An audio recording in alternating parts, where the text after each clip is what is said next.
guys who wouldn't show up to the games are like, I gotta work, bro. I couldn't get off my shit. But you have an NBA game, right? What happens is, how do we get in the middle of get this thing out of the way? I need you to play. So let me give you some more money. Same thing. If you like a girl, she's cute, she's beautiful, you like spending time with her, and you say, I want to see you this weekend, and she said, I can't. The next week you say, I want to see you this weekend, and you said, I can't. The next week you said, I want to see you, she said, I can't. Why can't you? My car needs some work done. Man, how much is the car worth? Right? Not because I'm thinking that I gotta do this, but because if this is in the way of me spending time with you, I want to get it out the way. Exactly. That's how I feel about music. If this thing is in the way of me doing music, I just want to get this thing out of the way. Oh, I can't go to the studio because I can't afford studio time, so I need to work hard enough to be able to pay for the studio time. If I say, oh, I can't do this because I got to pay daycare for my kids, it's the daycare for the kids or the studio. I just want to be able to fun to get this out of the way so I can focus on what I do best. Yeah. Once you start getting that mindset of the creativity is the paramount part. It's the most important part is me being able to create. And you start assessing what is it going to take for me to just create. And then that just being able to create will turn into, oh, I got enough extra that I can buy some nice shoes. Okay, now I got enough extra, I can get a coat to match. Now I got enough extra, I can pay for the studio time, buy a coat, get some shoes, get a car, I can get, all those things will come. But if the paramount thing that you're looking at, the thing that's most paramount is to be able to create freely. Once you be able to focus on that, everything will fall in line. And your passion is actually the music, you know what I mean? I'm very excited. Come on. Question. I got a couple of words bouncing around in my head. I think I could be a songwriter. How do I know? How do I lean into that? Do I need to write every day? I've heard people say they write every day. I've heard some people say they keep notes. I mean, anybody, because all of y'all write. What we talking about? Hey. TaRhonda Jones. I think when you're just a creator in general, when you say, how do you know? That's that, because you talked about having so many gifts and just being good at it. But one of the gifts I think we really need to have is just the gift under the tummy, that GUT, the gut, and I call it discernment. You just know. You just know. And I think once you hone into just knowing and just doing it, then that's when you create magic. I also believe in playing.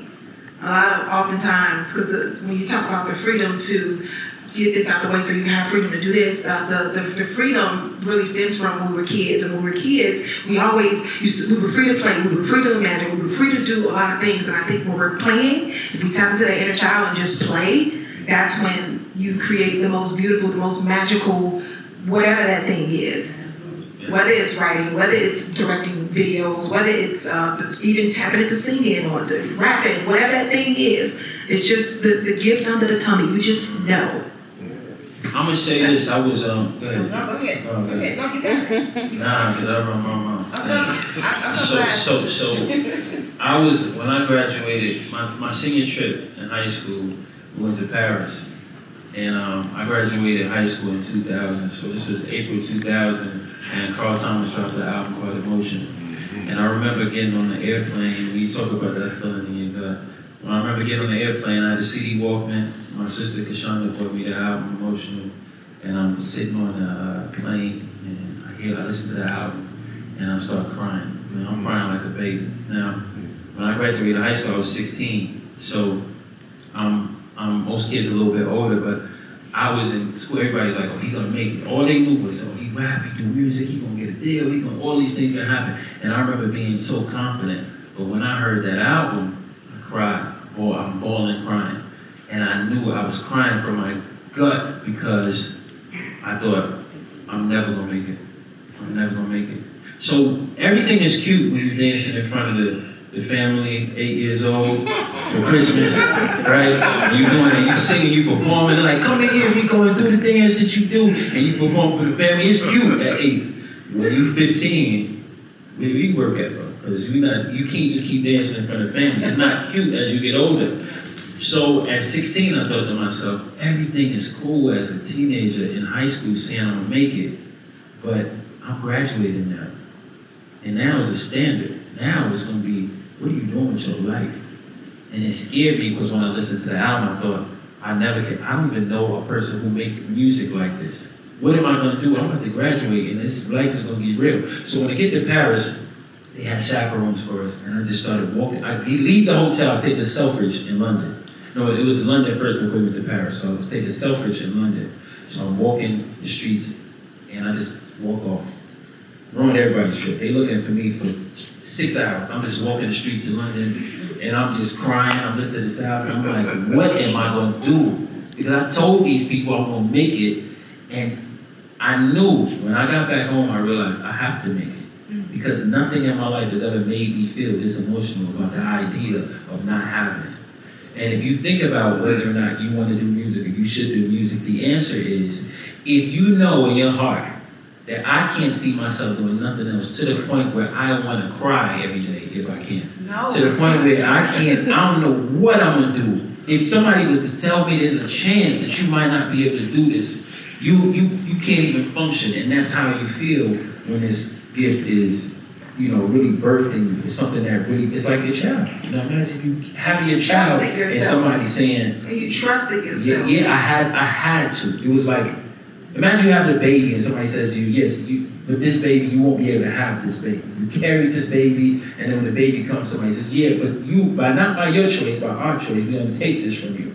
That pain, and obviously a physical baby is different, but that pain of knowing that this is something that, this is the only thing I've ever known, that I've ever wanted in my life.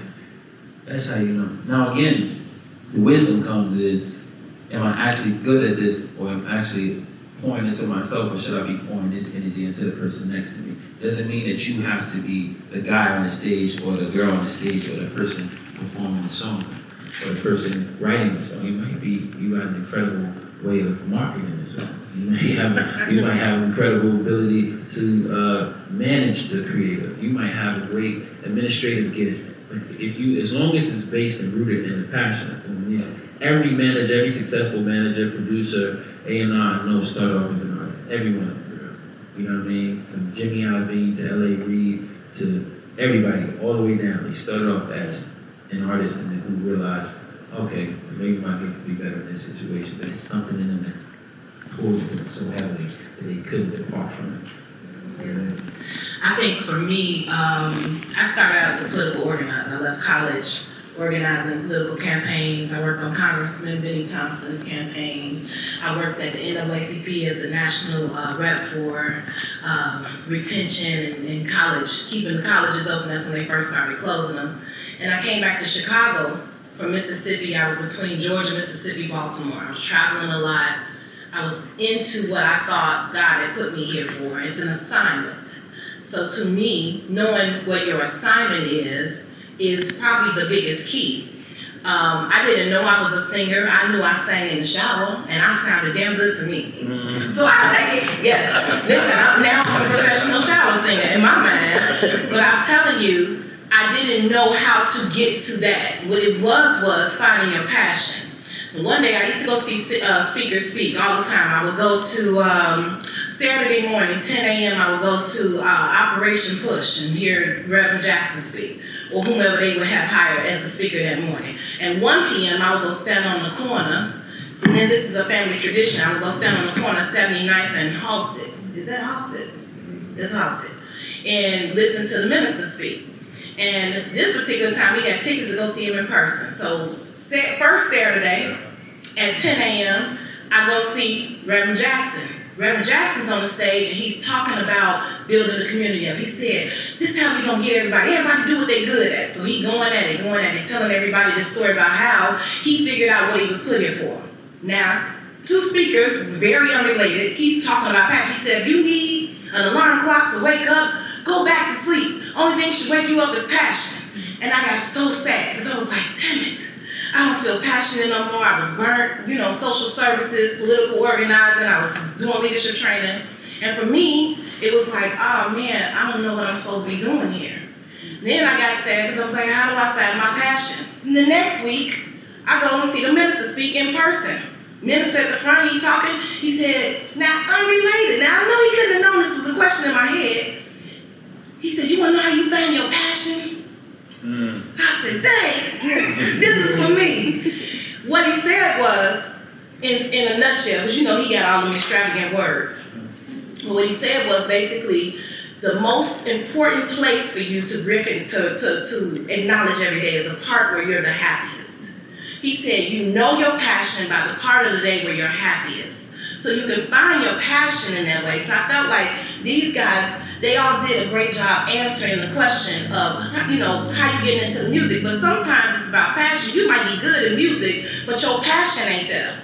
And if you ain't passionate about it, please don't do it. You know what I'm saying? If you ain't dealt with the fact that you're supposed to be assigned to this moment, don't do it. Figure out your assignment and then do it. So for me, that's how I became a singer. I literally walked in my job. That was a Saturday, Monday morning. Went in the job, my boss looked at me and she said, you about to quit, ain't you? I said, yeah. She said, I got 2 weeks. I said, no. I cried all weekend. I got here. I know what I'm supposed to be doing. I walked in the bar. The band director was on the stage, and I said, I want to sing the last song tonight. He said, no. He said, wait, you a singer? I said, well, today I will be. He said, when have you done this before? I said in the shower, but I'm good. He was like, no, you can't get on my stage. I was like, all right, I bought him a couple drinks. Bought him the first drink, he still said no. I patiently sat there. I was like, I said, Maybe let it kick in. Let it marinate a little bit. I went back up with another drink. I said, sir, I really believe you ought to consider having me as your singer tonight. I said, just one song, give me one chance. He said, no. I said, dang, that's crazy. I went and sat back at the bar. I was like, nope, I don't give up. Here comes drink 3. Anyway, I took him the third drink. He was still straight. He was one of the people that could take him back, but so he was good. So trust me, I wasn't doing nothing bad. So, but he finally was like, you know what? I'm gonna let you sing the last song of the night. And he said, when I let you sing this song, if you mess up, you ain't never getting on my stage again. I was like, sir, you will be hiring me. And I became the lead singer of his band for the next 2 years that night. So for me, it's actually when I met Jay too that night. What song? I sang Shaka Khan's Sweet Thing. Yeah. Okay, you better do that.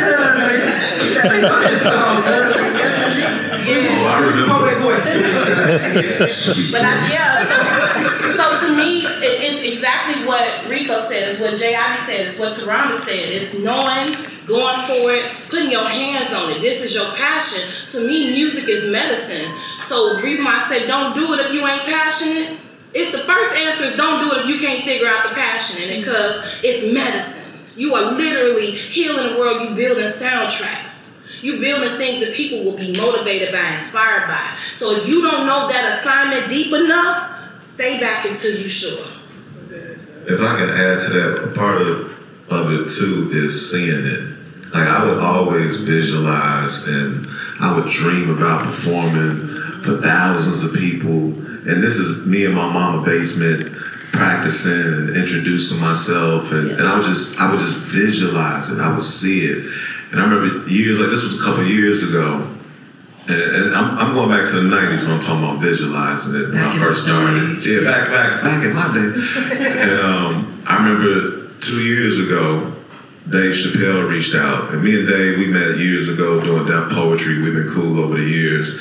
And y'all remember when he did the United Center 2 years ago? So he reached out and asked me to be one of the opening acts. So I was the only poet that was one of the openers. And then, it was Dion Cole and Hannibal Bears, and it was just, the lineup was crazy. So I performed walking into the United Center. It's a sold out stadium, the house that MJ built, and I'm walking in and I was like, and I flashed back, I was like, wow, this is that dream that I had years ago. Like this was that moment, this was one of those moments. And I've been on some stages, United Nations, performed Madison Square Garden, just me in the middle of the garden doing poetry, halftime for the Knicks. And it was that vision, it was those visions that I had years ago. So along with what everyone's saying and the passion, it's like you have to be able to see it. Like you have to be able to see it. If I could, just because I wanted to answer the question the creative process, once you find the process, once you find that passion, to me that creative process is going to be whatever you see that inspires you. What touches you is going to touch somebody else. If you feel it, they gonna feel it. If you cry when you hear the album Walking Through Paris, they gonna cry when they hear the album Walking Through Paris. You see what I'm saying? Like when I hear TaRhonda rap, when I hear her spit, it's something about the way it comes from the cuticles of her toes. You can feel it because it's coming from the cuticles of my toes. I feel everything that she's presenting on that stage. At least I feel like I'm feeling it. So just know that when you're in the creative process, if you're inspired by something, it's the smell, the sound, the colors that you see. If you like a person, if you like a certain, a temperature outside, write it down. Write it. Put it down. The creative process begins for me just by what moved me. And I can't write when I'm sad, by the way. I have to write when I'm happy. So I never write sad songs. That's crazy because a lot of people have different spaces in which they create. I'm gonna tell y'all a funny thing. I wrote Heart Attack for Trey Songz, Mr. Wrong for Mary J. Blige, 4 a.m. for Melanie Fiona, the same day. Damn. Somebody broke up. She's the same day. And I wrote both of them, Mr. Wrong and 4 a.m. I wrote them both for Melanie. And she only wanted to do 4 a.m. And I told her, do 4 a.m. and make Mr. Wrong your second single. She said, I don't want to be as sad as you are right now. But I was in a very dark place. And both of those songs, 4 a.m. was about me, and Mr. Wrong was about me. And Heart Attack was what I was dealing with at the time. So when I find that when I'm sad, I get to be able to release it. That's like a lot of my therapy. But I also want to, since we're talking about process, I really want to get into technique. And a lot of writers out there, they try to figure out what's the technique and how do you start. So I want to give you guys an exercise that worked for me when I was 9 years old. So what I would do is I would take songs that were already created and I would rewrite the lyrics. So when I say rewrite the lyrics, I would change the words of the song. So let's say Sweet Thing, I would change it. Instead of I would love you anyway, I would do something on a day, another thing. And I would change the words but keep the exact same melody. And I would consistently do this every single day to all the songs, and I would sing my version of the songs to the point where people would be like, what are you singing? So what it taught me was structure and format. Yeah. And that these words had to fit in this particular space. So then after I do that, the next exercise is now I'm gonna do a variation of each one of these melodies. So even though the song is similar, I'm gonna sing each line a little bit different. Right. And then I would change over time to a completely different line. But before you know it, in about 2 or 3 months' time, each one of those songs became totally different songs. So what I did was I programmed myself to only write records that resonated. And I only did this with hits. So if you only do that to hit songs, your process of writing will only be in a format that's distinct and familiar to people. Yeah. So that's why if you ever hear a song, you're like, I heard this before, you never heard it before, it's because the song feels familiar because it has the same type of formula. So what happens is it's more about understanding technique. A thief steals, but a genius borrows. And you can be able to borrow from the greats, and you're able to morph it into the thing that becomes uniquely yours. A lot of times people come to these events and they get all this inspiration and they don't get technique. So we're gonna make sure we come up with technique. Also, another thing that is good to do is any conversation that I overhear, I'll show you guys something so you won't think I'm making this up. So, I've been in the music business for 25 years, right? And I still do this. I write down titles all day. Now, when I'm in the studio, most times, these are all the titles. See, I'm making this up. So all day long, years and years. It's a long scroll, so, like several pages. So you just, a title, Only the Good Night, Corner of the World, The Piano in the Bar, Letters in the Attic, Back to the Bronx, Dancing with Yesterday, Room at the Station, A Matter of Time, Harbor Lights, Shadows on 52nd Street. Like, if I saw Shadow on 52nd Street and I thought to myself, that's the title. So you put it in your phone and you always have these titles. And a lot of times people say to me, how do you get through writer's block? Writer's block does not exist. It's not a thing. What happens is, today, you wanted to write to this particular composition of these chords, and you didn't hear anything to it. So you banged your head against the wall for 4 hours and couldn't write to that instead of moving on to the next thing. So because you couldn't write to this on this day, you said, oh man, I can't come up. And the next day you come in and you kind of living off that path yesterday, how hard it was for you to create. And then you say, oh man, I must be, and that 2 days turned into 2 weeks, and turned into 2 months, and you say, I got writer's block. No, what you need to do is just reevaluate what you're doing today. If I'm in the studio and you've been trying to figure out what's to stick tonight, after about an hour of not being able to catch a vibe, I put on Dark Knight on the big screen in the studio. And I just put it on mute, and I play music, and I watch Dark Knight on mute. And if it inspires me, yes. If it don't, I go home, right? But I try to have a great conversation. I talk about Michael. I'll play Michael. I play Prince. I play Rufus Wainwright. You know what I mean? I listen to Dionne Warwick classics. I'm listening to, instrumentals. And I just want to be able to talk about life, talk about music, talk about experiences, and just have an incredible exchange within that room. What happens is now the pressure to create is not there. I just want to exist today. And today, all I want to do is just be. And at the end of the night, 4 in the morning, I'm getting ready to leave, something might spark, or nothing might come. It's okay, because I didn't waste my night, because I was able to have an incredible exchange with people around me. I was able to, now let's say I'm by myself, and all right. So I watch this thing every single day on the Stairmaster, because I do 50 minutes in the morning on the Stairmaster, and it's so difficult, right? So what I do is to be able to pass the time, I watch a show on YouTube called GQ Actors Breakdown. Now what it is they interview famous actors and they tell about your most iconic roles. So you would think I'm watching something about music. No, I'm watching things about creativity, and how they get into character, and understanding who they are as creators. So I watch different things like that, and it sparks something creative in me, and I'm always seeking knowledge. And I'm always trying to learn everybody's process in different genres and art that I respect. I just watched a 5-episode documentary on Martin Scorsese on Apple TV, and I think everybody here who's a creator should watch it. And it talks about the struggles, and they help me understand what directors actually do. Directors put themselves in the films. So if you ever watch Paul Thomas Anderson, who is one of my favorite directors, just watch his films. Magnolia, watch, There Will Be Blood. Watch those films and understand that there's a part of him in each one of these stories. So being able to do that now creatively, I'm not just trying to pull from the same space. And a lot of times we do that. Oh, I need inspiration, so let me do something musical.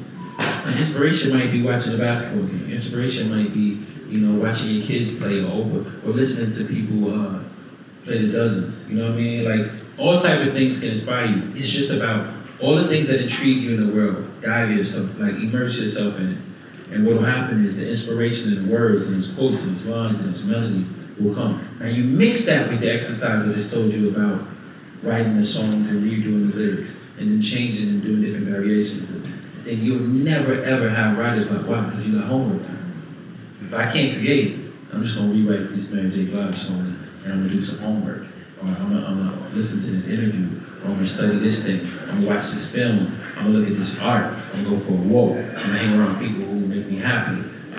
All of that is part of the process. Just be. And that's more practical things to do in a creative space, as opposed to, we can sit up here and talk about how inspired we were and passion, and it's great, because passion is everything, because passion gets you to doing that.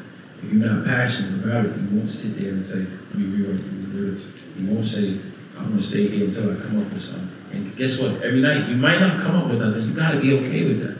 You have to be okay with that. And I had to get to the point as a creative that I had to understand the difference between that. So I'm gonna take it a step further if you guys will just give me a little bit more time. If you look at it like this, and I'm telling you from a creative space and the freedom that you have now.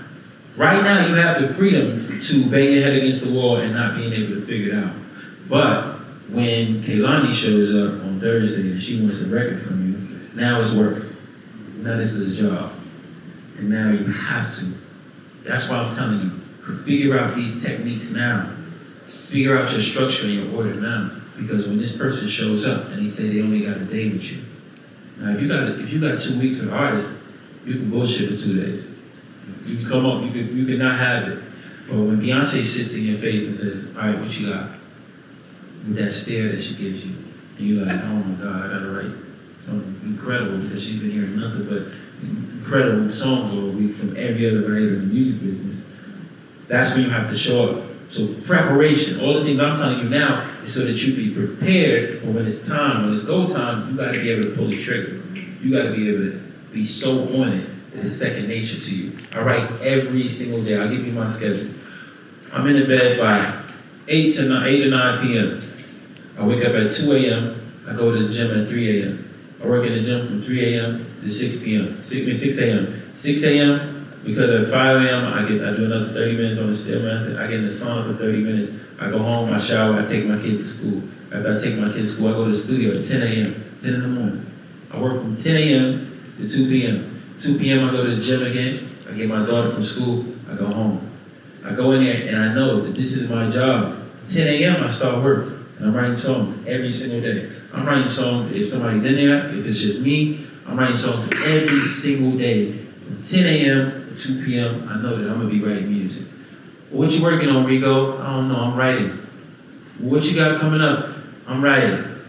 So then when Romeo Santos calls me, when Teyana Taylor calls me, when Usher calls me, when Chris Brown called me and they said we need a record, not only do I have so many songs to choose from, but I'm so in the rhythm of writing songs every single day that when I get in the studio with them, if I don't already have it, I can come up with it. Because it's second nature for me to get in there and create every single day at the drop of a hat. So I'm telling you to find inspiration and create that only because when it becomes your job, they don't want to hear that. Oh, I haven't been inspired in weeks. All right, bro, we need somebody that's going to be inspired because today is time to do work. Can you tell the plane story? So, she loves this story too. So, I was working, I toured with Usher for 3.5 months on the Truth Tour, and at the end of the tour, I saw, by the way, on this tour, I saw the whole world. You know, I'm staying at the best hotel. I'm 17 years old. Usher bring me out to perform with him every night, and I'm seeing all these great things. And at the end of the tour, Usher said, now we're gonna start the Rico Love budget. So he put me at this hotel in New York on 48th and 8th Avenue at the Best Western. The hotel was so dirty, it had asbestos coming out the roof. Now I'm staying at all the Four Seasons on this tour. I got an elaborate tour bus and I'm on the Usher tour. So I see a whole world. And on the Rico Love budget, that ain't how it works. You gotta get up, you gotta stay at the Best Western. You don't have the money for this stuff. This is your budget. So I'm in New York. I'm leaving New York. And on the way leaving, the plane takes off, and as soon as we get about 10,000 feet, the generator busts on the plane. So they said, on the way here, we had the first generator bust, and now we operate on one generator. We could have functioned on one, but now we got to make an emergency landing. So we had to turn the plane around, make an emergency landing, come all the way down. I'm thinking to myself, oh my God, this is it. And God spoke to me. And he said, I just want to take you up here to show you everything. I just want to show you what it looked like from up here. And I'm like thinking, I just toured the whole world with Usher. I'm a kid. I just able to see everything from his view. And God said, I just want to show you what it looked like. But now I got to bring you back down because you got to work on your generator. You got to fix some things because I'm going to get you back up here. But if you were to be up here right now, you won't be able to maintain it because you ain't ready internally. So I'm gonna take you all the way back down. And when I tell you life took me all the way down after the tour, and I realized that he just showed me what was possible so that nothing surprised me. You know, when I first started making money, it was exciting, but it wasn't surprising. I saw it. You know what I mean? When I got my first $1 million, I was excited. But I had already seen it, he already showed me. So I just was watching it from your point of view on your plane. And when he took me back down and did the work on me, after I went back up, I was able to understand how it functioned. Now, when I went back up, I still made some mistakes. So every time something goes wrong, I realize, oh, that's just my plane just coming back down because I got to do some work. Because this plane might have to go a little bit further the next time. In order to get there, we got to get stronger. We gotta figure some things out. But we know what it look like up here. When we get up here, we know how to move. But the next time we get up here, we're gonna be able to go a little bit longer. We're gonna be able to maneuver. We're gonna be able to handle when the wind hit us, when the storm hit us. We're gonna be able to take the turbulence and the bounces and all those things. And I remind myself of that airplane ride every time things start looking crazy. Every time I go through a difficult period, I realize just working on the plan. We're gonna get back up there. Don't worry, it'll be all right. Because there's a lot of that in this business where there's ups and downs. It just so happens that we make it look so good that you don't even notice when we're down. You know what I mean? And those are some of us who just understand that we just need some repairs. When we get back up there, nobody knows the difference. I have another plane question for you. There is a story about you, a plane, Beyonce, That's and what some I was songs. talking about. Yeah, that's the plane I was talking about. I love that though. I hadn't heard that plane story. I need to work on my generator. Like, I love that. That's later on. Okay, so Beyonce playing story is funny. So I'm doing Beyonce.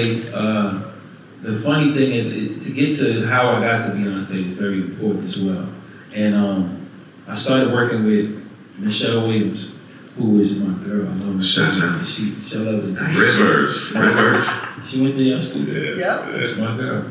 So I started working on her project. At this time, I was the new guy, the new hot guy in the business. I had a few hits. Things were going well for me. And a few people were saying to me, why? I stopped everything to do the Michelle Williams. She asked me to do her whole album. So I stopped everything to do her album. And people were like, well, why are you doing this?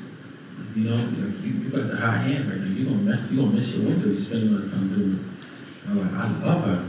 I just like her so much. So I worked on her album. And she, funny and oddly enough, played the album we were working on for Beyonce and Jay. And she said, Jay, she tells me the story like this. She said, every song I play, they said, well, who wrote that one? They said, Rico Love. And then Beyonce, they hear the next one, said, well, who wrote that one? Rico Love. And Jay said, we gotta go see Rico Love. So Beyonce asked to work with me, and she said she'll come to Miami. She was smart enough to say, wherever he's comfortable, I want to come to him, right? So she came to Miami. The first day we worked, we did a song I wrote called Save the Hero, which was on Sasha Fitz album. It's one of my favorite songs that I've written. So she cut the song and she loved it. And she said, I have to leave. I gotta go to LA to shoot an American Express commercial with Ellen. And I appreciate her saying it because you know somebody really cares about their time with you and they explain to you why they're leaving. You know what I mean? And I respect her so much. By the way, she's the nicest person in the music. Very shrewd, very serious about business. But just as a person, it's kind, right? So she left. Now the next day, 2 days later, she's supposed to come back, and it's the worst storm in Miami, and her plane had to circle around. I wrote this song about a house. I thought it was the most genius song. I'm so impressed with myself with this song. When she heard this song, just describing love as a house, and each room of the house, and it was like too much, right? So I wrote this song, and I can't wait to play it for her, but she was late because her plane. At the time, we don't know her plane circling, but you know, obviously the storm had to be something. She was late, so I could have just left, and I didn't leave. I stayed, and I was like, you know what, I'm gonna write another song. And Wayne Wilkins and Jim Johnson played these chords, boom, boom, boom, boom, boom, boom. I'm hearing those chords. I'm like, okay. So instead of leaving, I stayed, and I wrote this song, and I thought the song was like, I thought it was good, but I couldn't wait to play Beyonce this song about the house. I'm like, this is smart. And this, you know, think it's genius. So I finished the song, I sang all the backgrounds, and I really sang it. I really went into detail singing the song, even though I felt like my house song was the song, you know what I mean? So when she comes in as Beyonce. No, she come in with the hair made up, she comes in with, it was like she was floating. She walked in the room, and I'm like, oh my God, this is Beyonce. Like I hadn't met her before, but I met her, she was just kind of dressed down. Right. She came this day, and she said, Jay is starting his tour tonight with Mary, and I'm not gonna be able to record tonight, but I just wanted to come and show my face. Beyonce, you know what I mean? I want to show my face so you won't think that I didn't show up, but I want to show my face and let you guys know that why I won't be able to record tonight. And I said, well, can I play you this song? I really love this song that I wrote. I would love for you to just hear it. She's like, I don't have that time. But all right, let me hear it. I played a song with the house. And I'm like, this is it. This is about to change everything for me. And she's like, oh, it's nice. Like, you can tell she was not impressed at all. Then before she left, I said, well, I got one more that I just did. And she was like, all right, kind of like, I told you I gotta go, but okay. I played a song, and she looks at Angie, her assistant, and she said, how much time we got, Angie? And she said the coolest shit in the world. She said, Angie said, we got about like 35 minutes, but we gotta get all the way to the arena from here. It's South Beach, it's traffic. And she said, we got police escorts, right? And I was like, that's some cool shit. and she was like, yeah, we do. And she took the earrings off and the heels off, and she sang the song in 15 minutes. And that song was Sweet Dreams. And it was #1 in 27 countries. And not only that, but she said, turn the lights on in that song, it changed my whole career because I didn't let that plane circling around Miami because of that storm changed my whole life. And it's really important to understand, like, when those opportunities present themselves, you can be proactive, you can use your creativity, or you can go on a lunch break and come back when they get back. I was able to, obviously, have the foresight to not even that, just be inspired enough to love music enough to say, well, since I'm here, let me write another song. And end up being the thing that kind of like, I already had hits, but when Beyonce says starting writing song, it changes everything for you. And it kind of took me to a top tier of songwriters. Having a song with Beyonce is like having a green jacket in golf. You know what I mean? Yeah. It's like something about that. It's like, it's different. You can have a lot of hits, but you got a hit with Beyonce, it's like, you're in an elite group. You know what I mean? It's just, it's a lot different. It's almost like when people leave with that. I've only had one hit with Beyonce. But people, when you start introducing me, like, you wrote for Beyonce. So it just like puts you in the elite group with that airplane ride, circling around that city, changed my life. So this is a question for everybody. What is the fastest amount of time you wrote? How long, your shortest record that you actually got all the way to the finish line? Not just a concept, something that you actually recorded or somebody recorded and put out. I can tell you, I've spent a lot of time in the studio with Kanye. He don't have a whole lot of patience. So I had to write really fast, but it was this one particular song, Family Business. And he kept saying, this is family business. Thank you. But he kept saying, he said, I can't write this song. He said, I don't have this experience to write it. I was like, I'm the first grandchild of 48. I got you. I was like, I can write a song. He's like, I need this song to be about the hood. I was like, okay, I got you. I got that too. And so by the time he looked up, he blinked, and I was writing on this pad, and I just kept writing, and I kept telling him what I was writing. I was like, yeah, and then my cousin did this, and he went to jail. Then my auntie was cooking his food, but we didn't want to eat her food because she had roaches. And then, I'm just going down, I'm telling him the story, but I'm writing really fast. And we may have spent 15, maybe 20 minutes, but that song came out, and then I walked in the booth and sang. Wow. But it was quick. Because he didn't have no patience. You was good under pressure. and I'll tell you, the song I wrote for John Legend, Live It Up, was the last song on his debut album. That song probably took me about an hour, but it really wasn't the hour that it took me to write it. It was the vocals, it was the conversation around the lyrics. Because Jay was meeting me. He was supposed to be taking me on a date that night. I was supposed to be on the record. I missed it. They wrote it too fast. I missed it. Yeah, by the time he got there, we was done. I'm salty. I actually created an entire album in a total max of 4 days with 13 songs. And actually, you and Jay got to witness one of those songs just randomly, because we love to do random stuff. Yeah. Randomly came to the house for some sweet potato.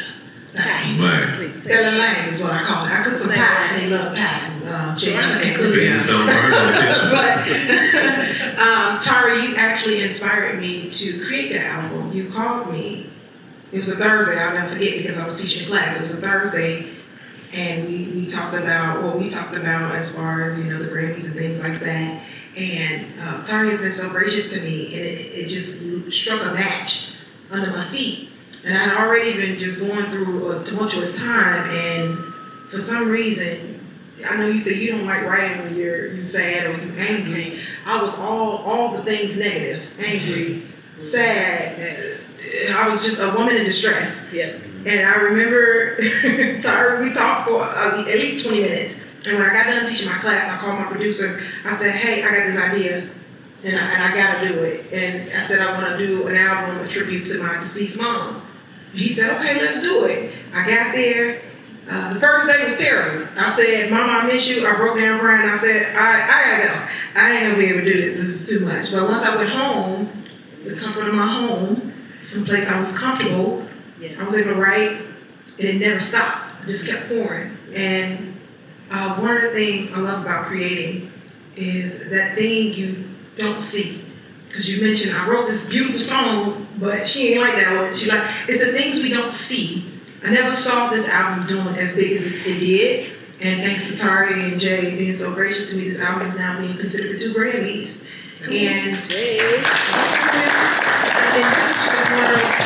this was just one of those passion projects where I just felt like I needed to just get it off of me, because I've been holding on to this guilt, this anger, this just distress for a very long time. And I did it in a matter of 4 to 5 days, 13 songs. And every last one of them is one of those heartthrobs where you just can't wait to listen to the next one, because it is literally an album that was a pinnacle to my healing. It's called Dearly Beloved. Hey, yeah. I want to say this too about songwriting, because I love the methodology, but for me, I was never trained to write songs. I would wash dishes and write songs. I never knew I was a songwriter. I didn't know I was a singer. So, and I remember when Johnny Kemp came out with Just Got Paid, and I had just got put on punishment. My mom was like, get your ass in and wash the dishes. And I was like, all right, here I come, go wash the dishes. I'm washing the dishes. But I started singing. I thought it was really, really cool that you said what you said, Rico, because I was rewriting Johnny Kemp's song. I didn't know it was a songwriter, but I wrote, Just Got Paid. Y'all know the melody. Friday night. Yeah, right? I started writing my little fast butt, because I was a little fast. I like boys a lot. I wrote on the beach wearing tight jeans. I'm looking at you, and you know it won't be. I'm 10 now. I was 10. I'm 10. My mama was out there, what the hell you singing? She said, Rico got so bad. I know, I'm just saying. That's when your hormones is waking up. So I'm writing about wearing tight jeans. I'm looking at you, and I know you looking at me. Well, come on now. That song, I never wrote that song down. It just stayed in my head. Then I wrote another song, and it stayed in my head. I never wrote these songs down. The lyrics stayed there. What I wanted to tell you guys is your truth is probably your best song. Your authenticity. Your lack of fear of telling your truth. I know people who are embarrassed about who they really are. And that might be your best song.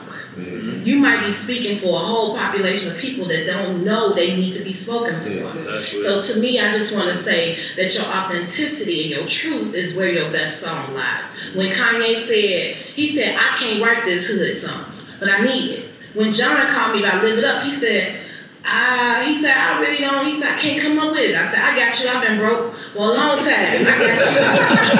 I know I like that. I said, going to my mama's house to use her phone, to make a phone call. I had to go to my mama's house to use her phone. Like, this back before But the point is, you use your cell phone. Right. That's right, y'all born in the 1900s. Yeah, this is predates beats. Right. By the way, JM beeping at night, and I stopped him and I was saying. That was a flex. But I just want to tell you guys that authenticity is what's going to get you to your best song. It's going to get you to your best. So even though I don't write when I'm sad, I write when I'm happy, because I like those songs. Or I like writing political, like I'm a fighter, I'm an advocate for different things. I write what I like to write, but your authenticity, your pain, your fears, your biggest insecurities, everything that you got inside of you is a song. Do you start with your verses or hooks? Yeah, for me, as soon as the chords come in, whatever, if I'm moved instantly, usually the chorus comes. Sometimes it'll be a verse idea. Sometimes what I've learned now, I've been in the music business for 25 years. Man. I think now at 42 years old, I'm a better songwriter now than I've ever been. Mm-hmm. And the reason why is because now I'll get to the point where I'm writing a chorus and I'll realize this chorus is really good, but I think that's a verse. Mm-hmm. And that's a great way to start. Because if your chorus is supposed to be the big part. If you saying, I'm confident enough that I'm gonna make this my verse, I mean, I gotta come up with a bigger chorus, right? So I do that now, and I challenge myself a little bit differently these days because I'm realizing, like, all right, this verse melody. I listen to my Mount Rushmore is "Don't Stop Believing" by Journey, right? So the reason why is because what's the hook to "Don't Stop Believing"? Don't stop believing. Okay, how many times did you sing that part? One time. One time. First song, the first verse, just a small town girl living in a lonely world. Then it goes, break, and it says, just a city boy, born and raised in South Detroit, and break. Then it goes, strangers searching for down the boulevard. That's the bridge. And then at the end of the song goes, don't stop believing. One time. Every portion of that song happens once. Nothing in the entire song repeats. Nothing. I'm traumatized. I never even thought about that.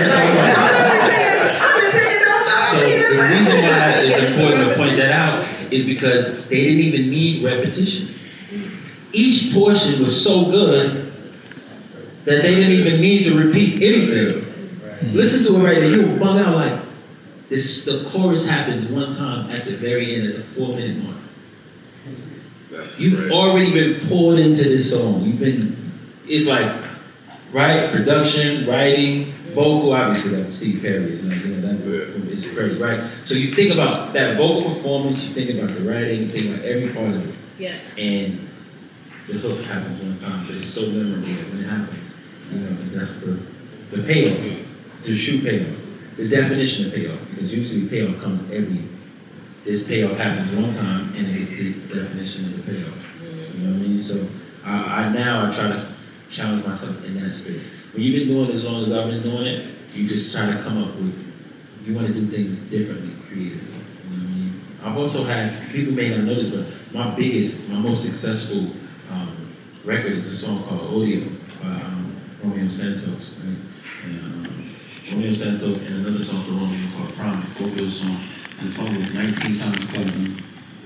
It was #1 for 27 weeks in Spanish.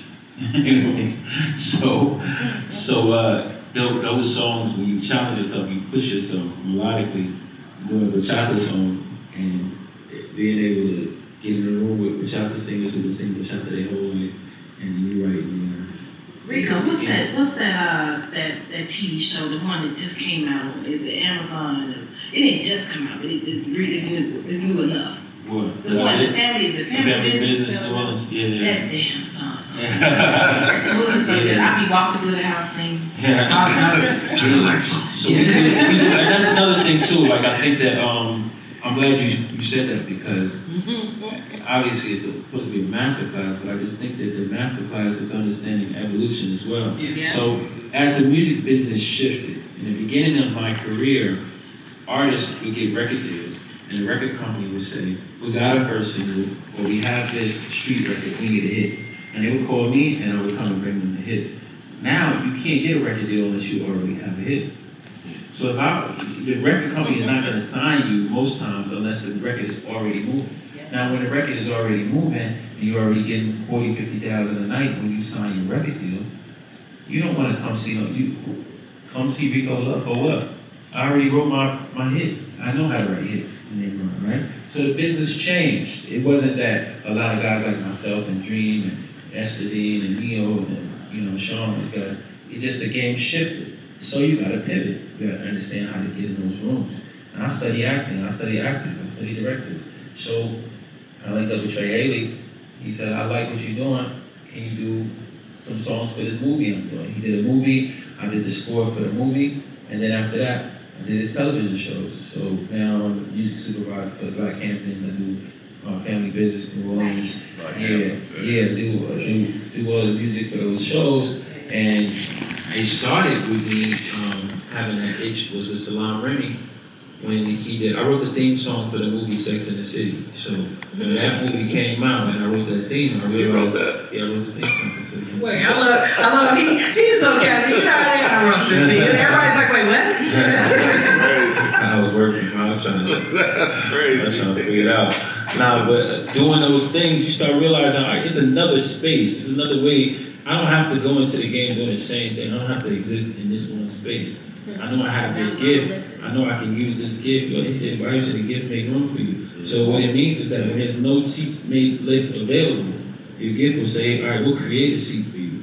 And that's what that means when we talk about trusting in the gift. So I was able to, and am able to, take the gift into different spaces and to create in different realms and kind of, you know, like, I still think the layers of myself are unraveling even as we speak. I'm trying to figure out what I'm great at and how I can use the things I'm already great at to understand what's the other gifts that I have. You know what I mean? So. Yeah, my latest advice, because people always ask, for those who don't know, I started in radio and then ventured into the record business and I promote market music. And I've done that actually radio was my dream.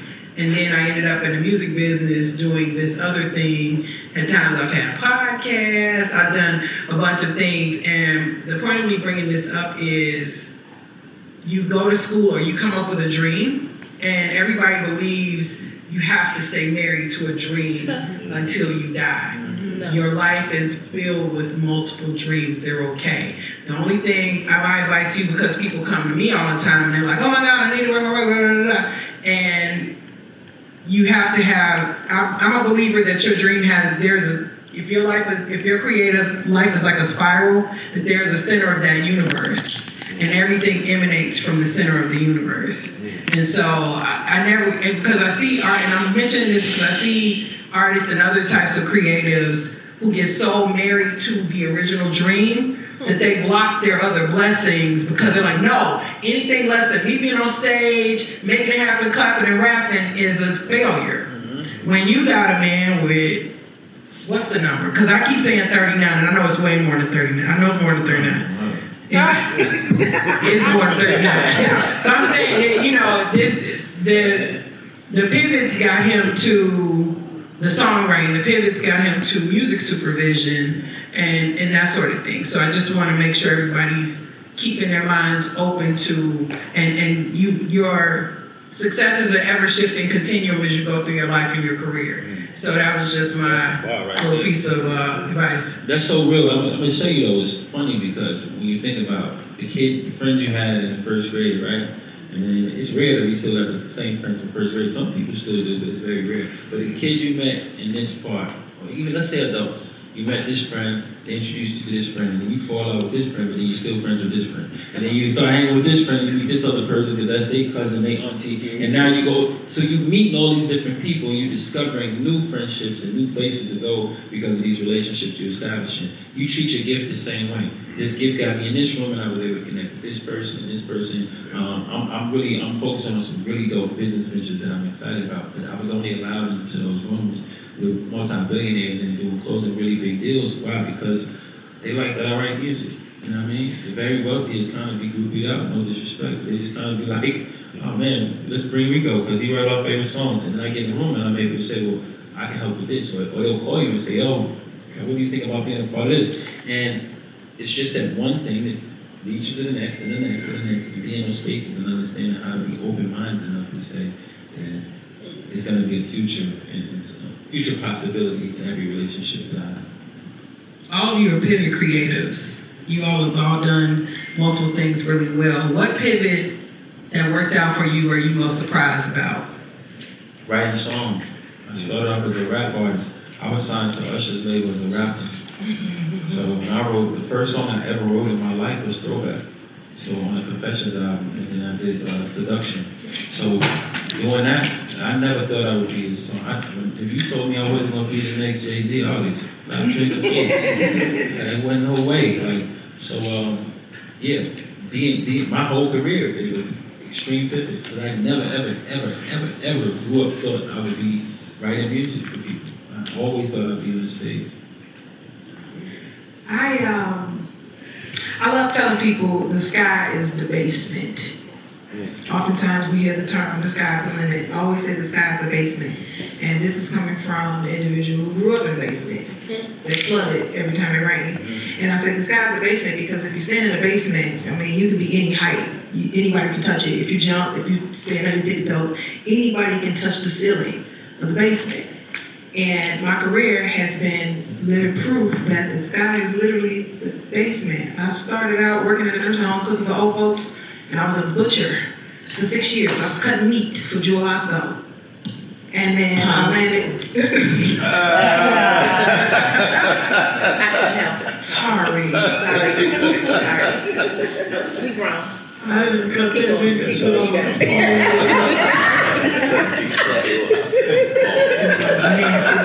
See, this is my little heathen friend. That's okay. Jesus. Hey, you have to be Now I'm thinking of Arby's. We want the meat. No, I'm just kidding. All right. Back to business. And I ended up landing this role on Empire. And I've been doing music since I was 11 years old. I've been doing music since I was a kid. And I landed this role on Empire. And I originally go into this audition room thinking I was gonna rap for Terrence Howard. Because that was the message that was relayed to me. Hey, Terrence is looking for female rappers in their 20s. I think you should audition. I never knew that I was auditioning for a show. I go in the room and I'm looking for Terrence. And he said, you got your lines? And I said, where you at? Where's Terrence? Ended up going to the bathroom, asking him if I can go to the bathroom. And I go over the email. Ended up trying to memorize the lines. But I go in and do my best. And they asked me to come back in because they had another role in mind for me. And that's when they gave me the Portia role. I ended up killing it, right? I was only supposed to do 3 episodes, ended up doing 11, and then second season I was promoted to a series regular.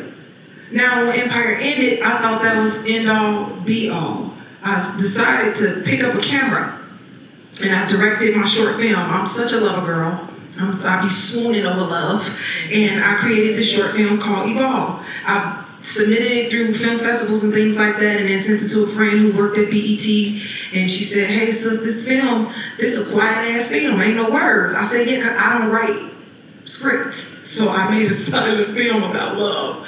And she said, well, BET, we don't have anything for this, but this is a really great film. And I submitted to film festivals and ended up winning all these different IMDb awards for a quiet ass film. And then the young lady at BET hit me back some months later and said, hey, we got this breast cancer initiative for BET Her. We want to know if you would direct it. And I said, wait, I'm not a director. I was just playing. And she said, no, this is really good. We got a team for you, and I think you should do it. Did exceptionally well. And I remember going to LA to just go clear my mind and ended up shadow directing a video for Babyface and Coco Jones. So now I found a new gift, a new talent that's picking up a camera and directing and like creating these beautiful vision boards. And then when I thought that was it, I ended up opening the portal to a whole new gift, which is hosting. And now I'm currently Oprah's new TV show host of a dating show. And the list just keep going on. Just allowing your gifts to make room for you. When you trust yourself, that's going back to the gut, to the G-U-T, the gift under the tummy. When you trust yourself and you just do it, and not just doing it because I want to be famous or I want to be seen, because anybody who knows me, it's never about being seen for me. I truly love art. I love to create. You saw my shoes, the toe shoes. I put toenails on some toe shoes, for Christ's sakes. I love arts and craft. I love anything pertaining to the arts. So the sky is the basement. Anything you want is reachable. Anything you want is tangible. You just got to trust yourself enough to just do it. Go for it. I have a quote that says, you can get in where you fit in, or you can make room.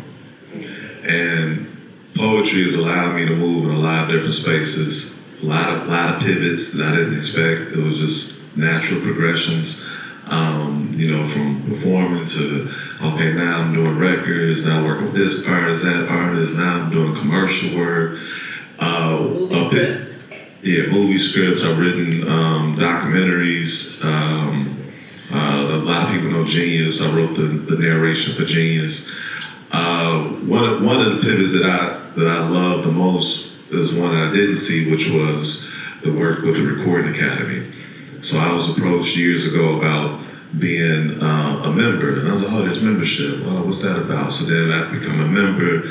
I was approached about joining the board. I was like, oh, there's a board. What's that about? You know, so then I became a governor for the Chicago chapter. So then later I became president, then became trustee. I was the first poet to ever hold a presidency in the history of the Recording Academy, first poet to hold a trustee seat. Created the category. Yeah, so Created the category for spoken word. Created a category for the Grammy. and that was something that I definitely didn't see. It was I was able to see something that was available. I was nominated in 22 in the Best Spoken Word category alongside LeVar Burton, Don Cheadle, Dave Chappelle, Amir Suleiman, and Barack Obama, and Jay Ivey. And the very next year, we was able to vote in a new category called Best Spoken Word Poetry Album. And if you see the category, I wrote the title, I wrote the definition, and it was something I worked on for 6 years. But that was a pivot that I was never able to see that coming. Like, I remember a time I didn't know it was possible to go to the Grammys. And now there's a category specifically for poets that exists that I was able to usher in. So, like you said, you know, like your gift, it will make room. You have to keep moving, pay attention to the signs, don't move in fear ever, and just be open and fluid, and you know, like TaRhonda said, you know, trust your gut, trust your God sense, and just keep moving. Another quote said, instincts are the seeds of our purpose. So a lot of times you'll have instincts that'll let you know, move this way, go that way, make that call, connect with this person. It's instincts, but it's little seeds that's leading you to, or driving you, or directing you in your purpose. So get in when you fit in or make room. My biggest pivot was my career in itself, because I went to college to be a political organizer, and I told my mom and dad I was going to be a lawyer. So I had 1 foot in law school, 1 foot out. I was working on my master's in urban planning and policy, and I was a real, like, I read a lot. So for me, becoming a singer was a surprise to me. That was my whole career. Me singing every day is a pivot, just in itself. Yeah. Wrap it up. Hey, you ain't got to whisper, name what we need to do.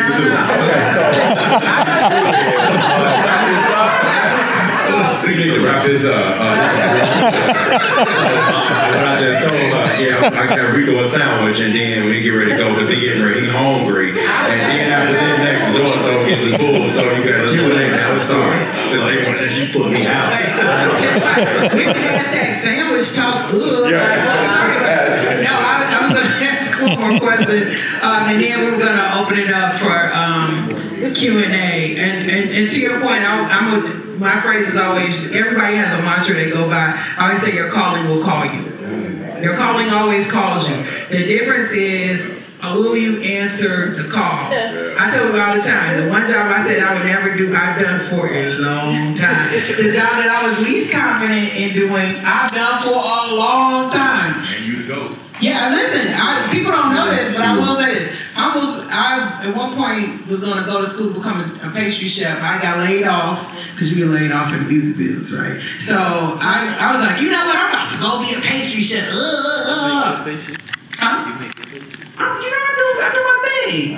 You know, I ain't like with it, yeah. But I thought about going to school to become a pastry chef. I was like, I'm sick of this. I worked in the business. This was my choice. It's been good. I'm going to go be a regular person. Liar is what you are, because I don't care what I did. Everywhere I tried to pivot out, it was like, nope.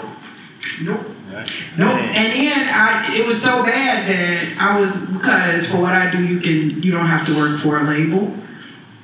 I got ready to, I was working, my worst fear in the world, and this is about them, but I will get this because it's testimony. So my worst fear in the world from the time I started in radio was being in a position where I had a car note and a house note and I didn't have a job. Okay, so I get a job in radio fresh out of college, literally 2 weeks. My dream job is to work at GCI. Bam! 10-week internship. I finish my internship the next week. They want me to go on the air. I'm not even thinking it's gonna lead to a job. I go on the air. I'm gonna give them a little money. It's like $30. I don't know, but it was I would have been on the air in Chicago. Bucket list check. My boss calls me and says, you need to come back in. We gonna give you a job. Wait, what? I'm 21. And then I'm all happy because I got my job. And then somebody says, oh, you know the rule in the business is you wait till somebody fires you. So now I'm scared because I see a lot of high performing Black folks in the room, and y'all know you gotta represent for the whole culture. And that's you carry the crown of the people on your back everywhere you go. So I'm scared. Now I'm working, I'm fearful. I gotta get this right. I'm losing sleep.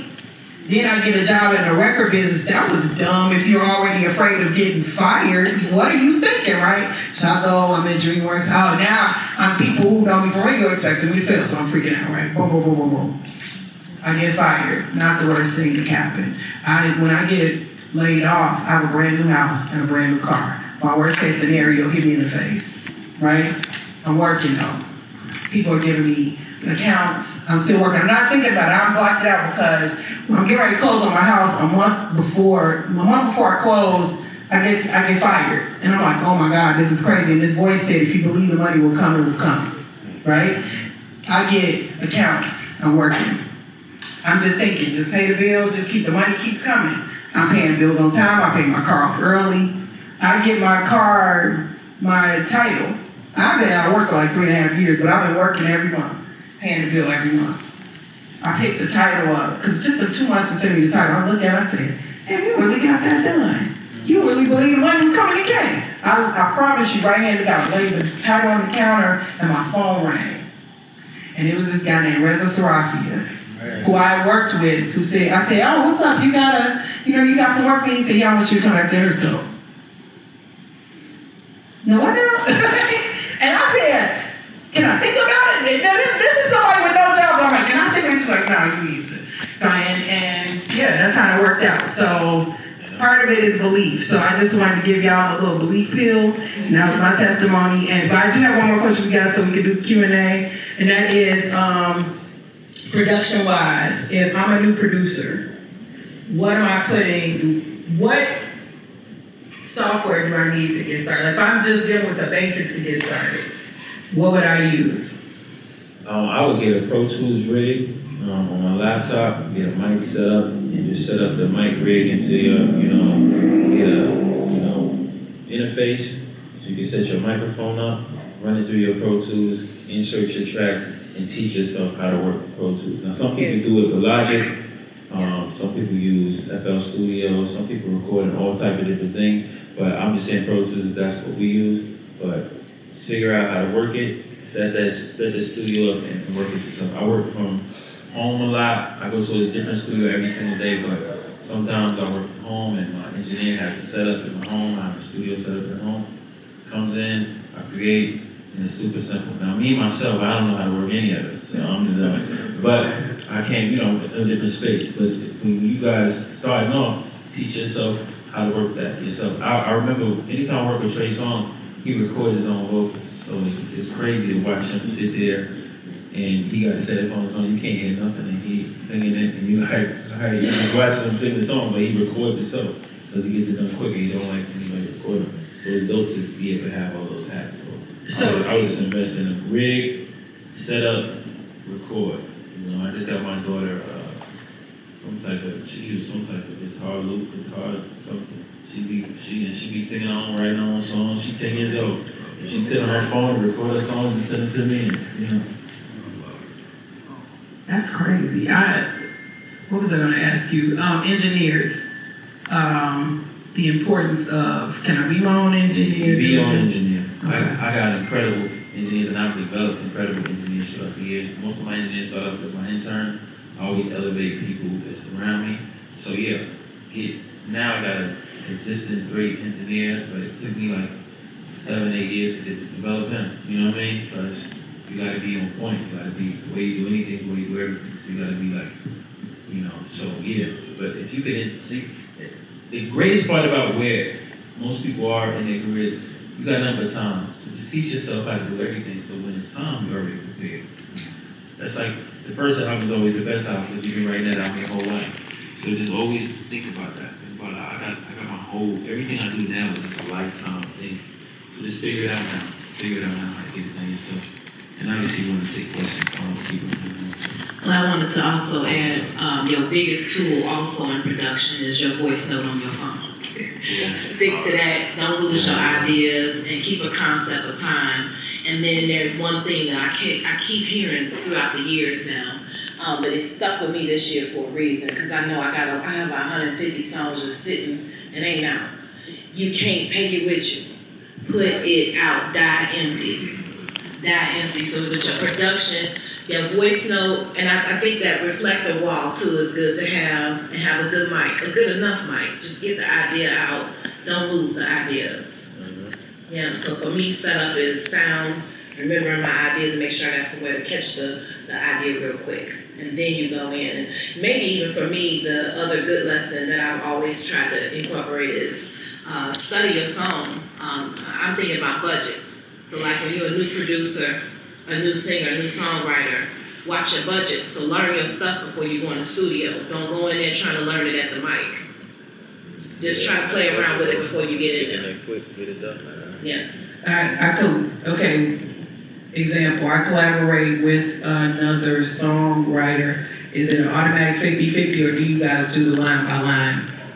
No, I do everything, split everything. Sometimes, so if it's 3 of us creating, we do 33 and a third. The reason why we do that is some people might say, well, you wrote most of the song. Yeah, today I did, and tomorrow I might not. So why don't we just bust it down evenly? Whoever's in the room, split it evenly. That way there's no type of argument. If somebody wrote one line, then they get it equal as the person who wrote all the lines. Why? Because you want to be able to, some days you might show up and you might not have all that. And it eliminates back and forth argument. It's like when you go to the restaurant.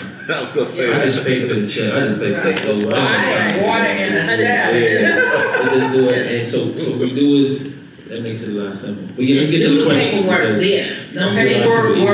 Don't do your paperwork 2 years. That's what I'm trying to say. That's why if you have an understanding of the split, you don't have to do all the paper. Yeah. Do the paperwork when the song comes out. Yeah. You have to understand. Exactly. But now we got phones, man. You can just literally set a phone up and record everybody saying, hey, you cool with the split evenly? Exactly. Yes. All right, cool. How about time we Do the spend these raise more money?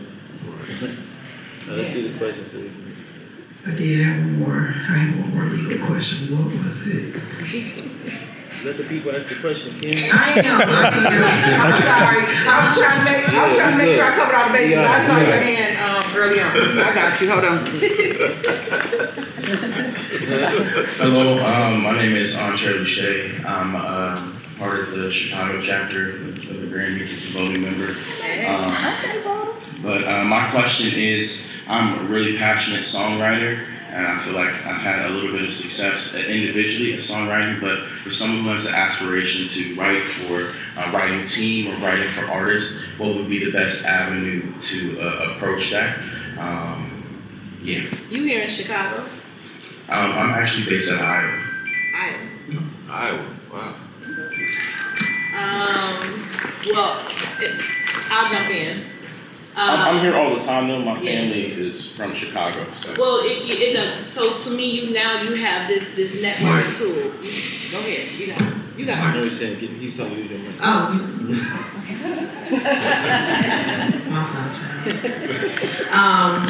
Mark Hubbard has a thing called Next Talent Showcase. Next Showcase.